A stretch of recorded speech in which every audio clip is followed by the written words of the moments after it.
직장인들을 기운나게 해주는 월급, 바로 13월의 월급 연말정산인데요. 연말정산 기간입니다. 우리가 챙겨야 될 것들은 무엇인지 김준호 세무사와 함께 얘기 나눠보겠습니다. 어서 오십시오. 네, 안녕하세요. 네. 해마다 연초가 되면 이제 연말정산 뉴스 보게 되면서 무엇을 챙기면 좋다, 이런 것들을 놓치게 되면 더 내게 된다, 이런 기사들을 보게 되는데, 일단 기간부터 한번 살펴보겠습니다. 제일 중요하니까 말이죠. 보통 회사원을 기준으로 연말정산 간소화 자료를 제출하는 1월 말부터다, 이렇게 생각하면 될까요? 해마다 예. 해도 여전히 연말정산 시즌이 되면 걱정하시는 분들이 많으신데요. 예. 그래도 요즘에는 국세청 홈택스에 간소화 서비스가 많이 좀 발달돼 있어서 예. 걱정을 좀 내려놓으셔도 된다는 말씀을 우선 드리고 싶고요. 2026년에 하는 연말정산은 2025년 기속 근로소득에 대하여 연말정산을 하시는 것은 이미 아실 것이고, 연말정산 시기는 다음에 2월분 급여를 지급하는 데라고 저희 법령에 명시되어 있습니다. 즉 2월분 급여의 원천세 신고 기간인 3월 10일까지 연말정산한 내역을 반영한 2월 급여를 3월 10일까지 신고 납부 또는 환급받는 것입니다. 예. 네, 그러니까 2월 이제 급여 신고 기간인 3월 10일까지 신고를 하면 된다는 말씀인데요. 근데 보면 누구는 더 받고 누구는 더 내고 막 이런단 말이에요. 이건 왜 그러는 건가요? 우선은 원천징수라는 의미를 알아야 합니다. 그림을 보시면 기본적으로 세금은 연간 소득 금액을 돈을 번 사람이 내는 것입니다. 매달 월급이 300만 원인 사람을 기준으로 하면 연 3,600만 원의 급여에 대하여 근로소득세를 내야 하는 것입니다. 예. 그런데 이런 근로소득세를 한 번에 내면 내는 사람 입장에서 부담이 되기도 하고, 국세청 입장에서는 미납에 대한 우려가 있거든요. 그렇기 때문에 매달 회사가 근로자에게 급여를 지급할 때 일정 비율을 원천징수하여 미리 납부하게 하는 것입니다. 예, 일정 비율을 원천징수해서 미리 납부했다. 그러니까 이제 근로소득세를 미리 냈다는 그런 의미이군요. 예, 맞습니다. 예. 지금 보시는 표가 우리나라 소득세 세율표인데요. 위에서 말한 월급 300만 원은 근로소득 공제 같은 것은 무시하더라도 간단하게 3,600만 원 소득은 15% 소득세율을 부담하고 있는 겁니다. 우리가 매달 원천징수할 때 매달 300만 원을 버는 것을 기준으로 세금을 계산해서 납부했는데, 연말정산할 때 실제 소득이 350만 원이거나 250만 원인 경우 소득이 더 많은 경우에는 납부가 나올 것이고, 반면에 소득이 적은 경우에는 환급이 나오게 될 것입니다. 예, 알겠습니다. 그러니까 이제 연말정산은 연간 예산된 소득을 기준으로 미리 세금을 납부하게 되는 것이고, 연말정산 때 실제 금액으로 이제 세금을 내는 거다, 이렇게 이해하면 되겠습니다. 환급을 받냐 혹은 세금을 더 내냐, 이거는 세금 총액에 따라 달라지는 건 아닌가 봐요. 어떻습니까? 예, 맞습니다. 예. 그런데 이게 환급을 받으면 또 기분이 좋은데 또 막상 더 내면 좀 기분이 조금 그렇거든요. 그래도 이제 설명을 듣고 보니까 이제 더 냈다라고 하면 내가 돈을 더 많이 벌었구나라고 생각을 하면 될 것 같은데요. 근데 또 이게 다가 아니라 또 알고 있어야 되는 연말정산 규칙 같은 것도 있다고요. 우선 전체적인 근로소득세 계산 구조를 살펴보겠습니다. 총 급여에서 근로소득 공제를 차감하고 소득 공제를 뺀 과세 표준에 근로소득 세율을 적용하여 납부할 세금이 나오는 구조입니다. 하나씩 차분히 살펴보도록 하겠습니다. 예. 그럼 먼저 이제 근로소득 공제부터 좀 살펴볼까요? 일반적으로 소득 금액은 내가 번 돈에서 쓴 돈을 차감한 금액을 말합니다. 사업소득의 경우 사업에서 번 수익에서 실제로 사용한 필요경비를 차감하여 사업소득이 계산되는 반면에, 근로소득의 경우에는 연봉에서 화면에 표시된 근로소득 공제표의 금액만큼 쓴 돈으로 인정해 줄게라고 하는 것입니다. 예를 들어서 500만 원 이하의 금액에 대해서는 70%를 쓴 돈으로 인정해 줄게라고 하는 겁니다. 예. 그러면 이 근로소득 공제 혹시 한도는 없나요? 근로소득 공제는 최대 2천만 원까지 한도로 인정되고 있습니다. 2천만 원까지 한도로 인정이 된다. 자, 근로소득 공제부터 알아봤고 그다음에 소득 공제에 대해서도 좀 궁금한데요. 설명해 주신다면요.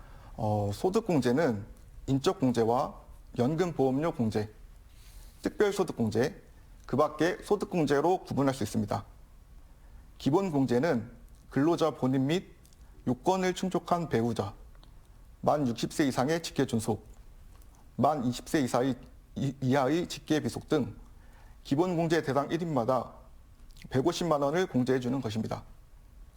추가 공제는 기본 공제 대상인 사람이 만 70세 이상에 해당하는 경우에는 1인당 100만 원을, 장애인은 1인당 200만 원을, 부녀자는 50만 원을, 한부모에 해당하는 사람에게는 100만 원을 추가로 공제해주고 있습니다. 예. 그런데 연금보험료 공제도 있고 또 그냥 보험료 공제가 있는데 이 두 공제는 어떻게 다른 건가요? 우선 연금보험료 공제는 이제 말 그대로 국민연금이나 공무원연금 같은 부담액 전액을 공제해주는 것이고, 보험료 공제는 특별소득 공제로 포함되는 부분인데요. 국민건강보험료, 고용보험료, 노인 장기요양보험료 등 본인 부담액에 대해서 공제해 주는 것을 말합니다. 예, 그런 차이가 있군요. 그리고 이제 주택 마련이나 신용카드 사용에 대해서 궁금증이 많으시더라고요. 어떤 부분을 좀 우리가 알아두고 챙겨두면 좋을까요? 그 부분은 그 밖에 소득 공제에 포함되는 부분인데요. 예.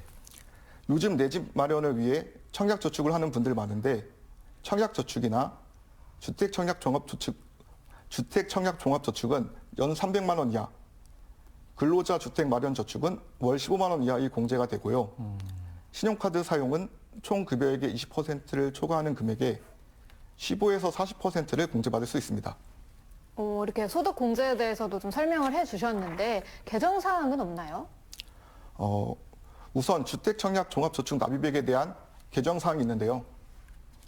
근로소득자인 무주택 세대주만 세제 지원을 받을 수 있던 것이 그 배우자의 납입액까지도 공제받을 수 있게 적용 대상이 확대되었습니다. 네, 무주택 세대주에서 배우자의 납입액까지도 공제받을 수 있다. 이게 적용 대상이 됐다라는 점을 말씀해 주셨습니다.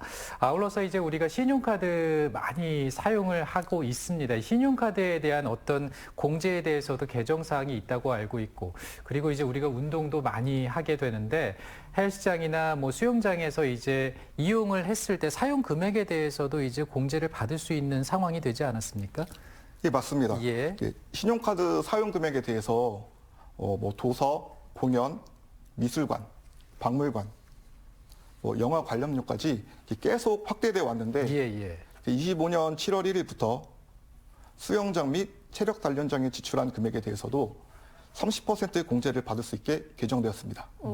이렇게 세액공제나 또 감면제도 같은 것들을 보면 혜택을 받을 수 있는 제도가 굉장히 많은 것 같은데 이것에 대한 개정 사항도 혹시 있을까요?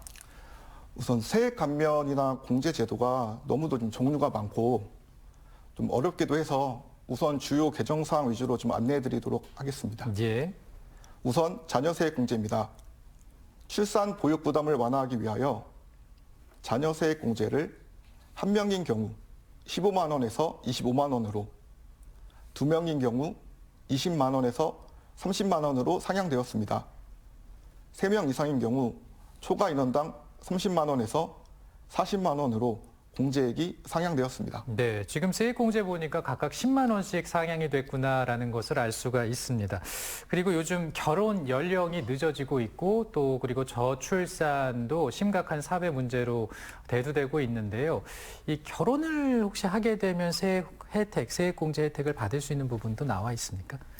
예, 우선은 결혼 세액 공제도 추가되는데요. 예. 거주자가 2026년 12월 31일 이전에 혼인신고를 한 경우에는 생애 1회에 한하여 혼인신고를 한 날이 속하는 과세기간의 종합소득 산출세액에서 50만 원을 공제해 줍니다. 주의할 점은 혼인신고를 한 경우이기 때문에 결혼식을 올렸다고 공제받을 수 있는 것은 아니고 그래요. 혼인신고를 반드시 한 경우에만 적용받을 수 있습니다. 예. 그리고 또 제가 이제 고향사랑 기부제에 대한 홍보도 정말 많이 봤는데요. 고향사랑 기부제란 어떤 건가요? 고향사랑 기부제란 개인이 고향에 기부하고 지자체는 이 기부금을 모아서 주민복리에 사용하는 제도를 말합니다. 이제 10만 원 이하의 금액에 대해서 기부금의 110분의 100을, 10만 원 초과분에 대해서는 15%를 공제받을 수 있습니다. 그러니까 이제 이번에 고향사랑 기부제가 또 10만 원 이상, 20만 원 미만인 금액에 대해서는 40% 감면이라는 아주 파격적인 혜택도 주어진다고 하니까 꼭 기억을 해야겠습니다. 네, 우리 고향사랑 기부제 많이 동참해 주셔서 또 세금 혜택도 받아보시면 좋겠고요. 그 연말정산에 대해서 좀 얘기를 나누고 있습니다. 그러다 보니까 크게 이제 소득공제와 세액공제, 세액 감면으로 구분이 되는데 사실 좀 많이 어렵거든요. 이 두 부분의 차이에 대해서도 많이들 궁금해하십니다. 우선은 소득공제는 아까 세율을 곱하기 전 금액인 과세표준을 감소시키는 효과가 있는 반면, 예. 이제 세액공제는 산출세액에서 직접 차감하여 산출세액을 감소시키는 효과가 있습니다. 그러므로 소득공제는 상대적으로 세율이 높은 고소득자가 혜택을 많이 받는 구조입니다. 예를 들어 100만 원의 소득공제가 있다면 15% 세율 구간인 근로자는 15만 원의 절세 효과가 있는 반면 예. 35% 세율 구간인 고소득자는 35만 원의 절세 효과가 있는 것입니다. 반면 세액공제는 산출세액에서 직접 차감되는 방식이기 때문에 상대적으로 저소득자한테 유리할 뿐만 아니라 일반적으로 소득공제보다는 세액공제가 납세자에게 더 유리하긴 합니다. 그래서 지금까지 개정사항이 소득공제에 있던 것들이 많이 세액 감면 제도로 좀 개정돼 왔습니다. 그렇게 변해 왔군요. 그리고 또 궁금한 것이 이제 회사를 다니다가 중도에 퇴사하신 분들도 있단 말이죠. 이런 분들은 연말정산 어떻게 해야 될까요? 우선 중도 퇴사하신 분들 같은 경우는 회사에서 연말정산을 요청하기 어렵기도 하시고, 예. 그리고 이제 연말정산을 하셨더라도 타소득이 있는 분들 같은 경우에는 5월달 소득세 신고 기간에 그냥 합산해서 신고하시면 될 것 같습니다. 네, 5월에 이제 종합소득세 신고가 있기 때문에 그때 한번 합산을 해서 해보시면 되겠습니다. 오늘은 김준호 세무사와 함께 연말정산 개정된 부분 그리고 구조에 대해서 좀 자세히 알아보게 됐습니다. 연말정산 간소화 서비스는 국세청 홈페이지에서 1월 15일부터 제공될 예정이라고 하니까 참고해 보시면 좋겠습니다. 오늘 세무사님 잘 들었습니다. 네, 감사합니다. 민경 씨 오늘 고맙습니다. 네.